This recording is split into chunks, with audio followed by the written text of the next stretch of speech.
माझ्या नवऱ्याच्या नादी लागू नका का?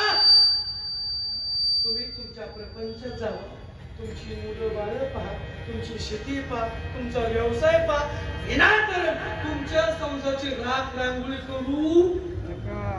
हे कोण सांगतंय? बदलापूरकर कोण सांगतंय? हे महाराजांची बायको. तुम्ही काय करता माहिती का? हॅलो महाराज, आंतरराष्ट्रीय कीर्तन महोत्सव आहे, 7 तारीख ते 14 तारीख आमचा उत्सव आहे. बोला तुमचा कुठला दिवस घालायचा? तुम्ही फक्त मोबाईलवर बोलता. तुम्ही कधी घरी जाता? पहिली चूक, तुम्ही घरी जात नाही. तुम्ही घरी जात जा.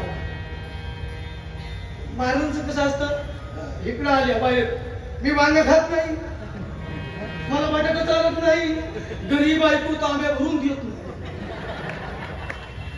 पण तुम्ही एकदा तरी जावा महाराजांच्या आणि घरी जाऊन तारीख द्या, मग तुम्हाला आमदारकी बाब द्या.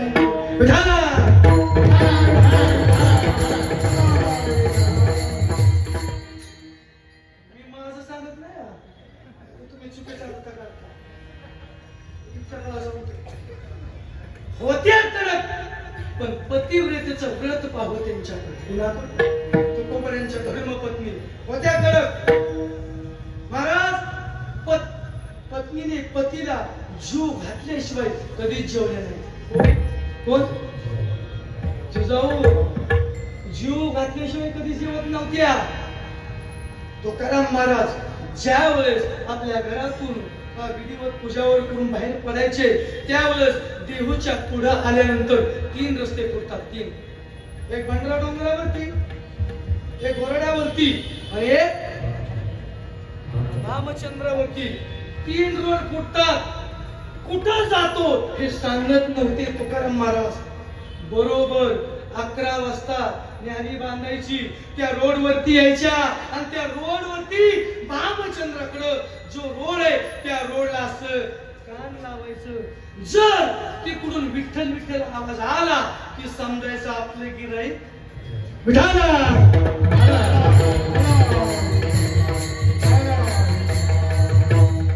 होते तर पण पतिव्रतेचं व्रत पाहावं त्यांच्याकडे. कुठे गेले तुकाराम महाराज माहित नाही, सांगू नाही गेले, कुठे गेलेत माहित नाही. 2, 3, 4 दिवस झालं बदलापूरकर अशी तुकोबा त्यांची आस लावून बसले होते. कधी भेटतील, कधी भेटतील, कधी भेटतील. भेटी लागे जीवा लागली सेवा,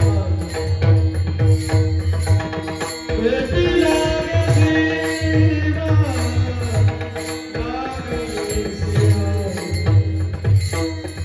भेटी लागली